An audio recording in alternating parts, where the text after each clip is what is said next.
Here's something most people will never tell you. The quietest person in the room after a conflict is often the one who feels things the most. They've just learned that falling apart out loud costs them more than they can afford, because that silence everyone keeps misreading as coldness or manipulation or emotional unavailability. It is none of those things, and today we are going to talk about what it actually is. Let us start with the biggest misconception. When you go quiet after getting hurt, people treat it like a choice you made, like you deliberately selected the silent treatment from some emotional menu.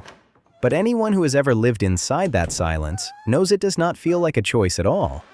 It feels more like a door swinging shut on its own.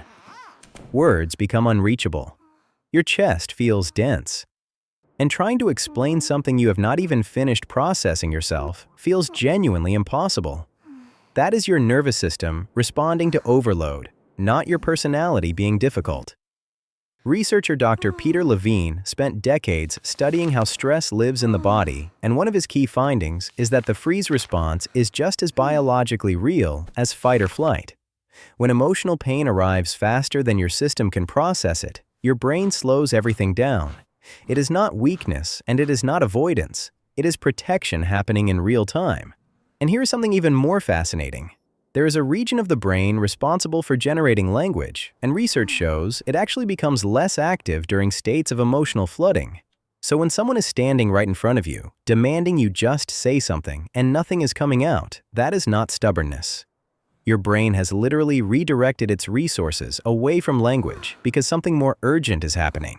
It is working to hold you together. That is not shutting people out. That is keeping yourself from falling apart, and there is a meaningful difference between the two. But where did this come from? Because nobody is born like this. Babies are not quiet about their pain. Toddlers broadcast every feeling they have without a single concern for how the room responds. Somewhere along the way, something taught you that expressing hurt out loud was not safe. Maybe emotions in your home were treated as inconveniences. Maybe you trusted someone with your vulnerability and they minimized it, or laughed, or filed it away to use against you later. Maybe you reached out in pain and got a lecture instead of comfort. Psychologist John Bowlby dedicated his career to understanding how our earliest close relationships shape the way we handle emotional pain for the rest of our lives. What he consistently found was this: when vulnerability repeatedly leads to more hurt, the nervous system stores that lesson. It does not matter that decades have passed or that the people in front of you now are completely different.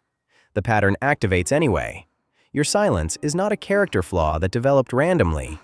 It is a survival strategy, a younger version of you constructed to stay safe. And it worked. Now here's the part that genuinely surprises people. While everyone around you sees stillness, your internal world is anything but still. Studies on people who go quiet under emotional stress found that brain regions associated with self-reflection, memory processing, and evaluating future outcomes are running significantly hotter than average. Your silence is actually one of the most mentally active states a person can occupy. What is happening inside that quiet sounds something like this. Did I contribute to this situation? Have I been here before? What is this pain actually telling me? What do I want the outcome to be? If I speak right now before I understand what I actually feel, will I say something I cannot take back? You are not avoiding the problem. You are examining it from every angle before you trust yourself to address it out loud. Because for you, speaking before you are ready carries real consequences. And here's the part almost nobody gives you credit for. Part of your silence is protecting the other person too. You already know what lies at the bottom of that silence when the wound is fresh. You know that if you open up before you have processed it, what comes out will not be a conversation. So you wait, not to punish anyone, because you care about the relationship more than you care about getting a reaction out right now. Psychology calls this the window of tolerance. It is the emotional range where genuine communication is actually possible. Outside that window, nothing productive happens regardless of how badly someone wants to talk. You already understood this instinctively. Your silence is often the most responsible thing you know how to do. The painful irony is that what actually helps you open up is almost never what you receive. People push harder. They follow you, pressure you, make your process about their discomfort. And every time that happens, it confirms the old belief that your way of feeling is not valid. What you actually need is patience without pressure. Someone willing to sit in the discomfort of your silence and trust that you will return. And research supports this completely. When internally processing, people feel no pressure to perform emotions on someone else's schedule. They open up far more naturally. Because when your words finally do arrive, they are not reactions. They are conclusions. You have turned them over dozens of times before they leave your mouth. You say less, but every word is exactly what you mean.